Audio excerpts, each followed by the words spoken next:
Hi there, and welcome to this review of the One Way UK Daily Devotionals for the 29th of October through to the 2nd of November.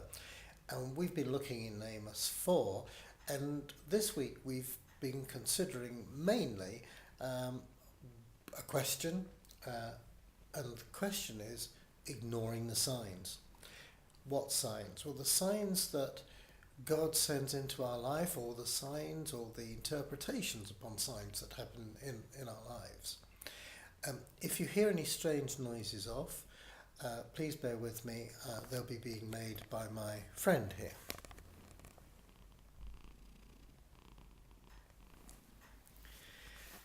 But because this is the week which is between the European Puppet Ministry Festival in Derby and the one being held in Reading this coming weekend. And actually, what I really wanted to concentrate on is them as signs. Well, the first sign is that we can gauge from them. The fact that they've been running successfully for so many years shows that puppetry as a means of communication within the Christian church is thriving.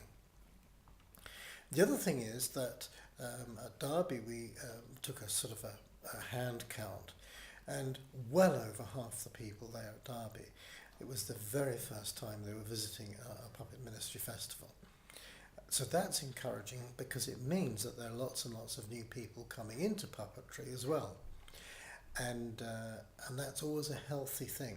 The theme, common to both the European Puppet Ministry Festivals this year, is which way will you choose? And that chimes entirely with what we read on Friday.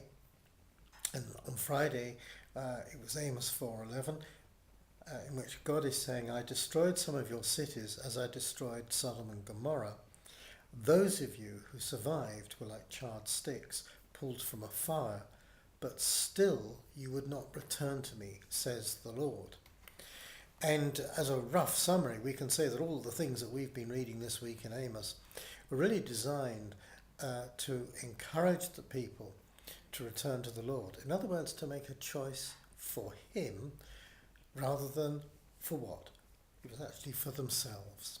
And that's the same choice that faces you and I today. Or I should say, I suppose, you and me, to be grammatically correct. What choices are we going to make? Are they going to be the choices that put us in the driving seat, or Jesus? It's as simple as that. It's not really very complicated, and sometimes it seems, to me anyway, that Christianity is made into a complex theological mishmash. The latest book comes out with the latest ideas or the latest emphasis. And what it all boils down to is a very, very simple thing. Jesus says to us every day, follow me.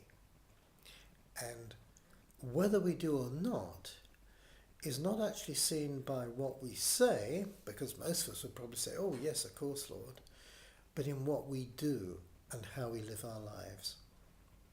And that can be a little bit tougher. So let me leave you with this weekend. I'm going to be at Reading at the Puppet Ministry Festival. If you're there too, then please do speak to me. It was very nice. Some people spoke to me at Derby about the devotionals, and I always find feedback very, very helpful indeed. So please come up, make yourself known, and say what you like about them, what you don't like about them, because it's all good information. And in the meantime, let me leave you with this thought. I look up at the sky at the moment, and it's blue, which has been a great encouragement, because we have had unrelenting grey skies for a little while. But as for this weekend, okay, whatever we're doing, whether we're coming to the festival or not, remember, every time we wake up, there's a choice to make. Do we answer that call of Jesus saying to us, follow me? And do we do that in reality as James would say, he would show us his faith by his works.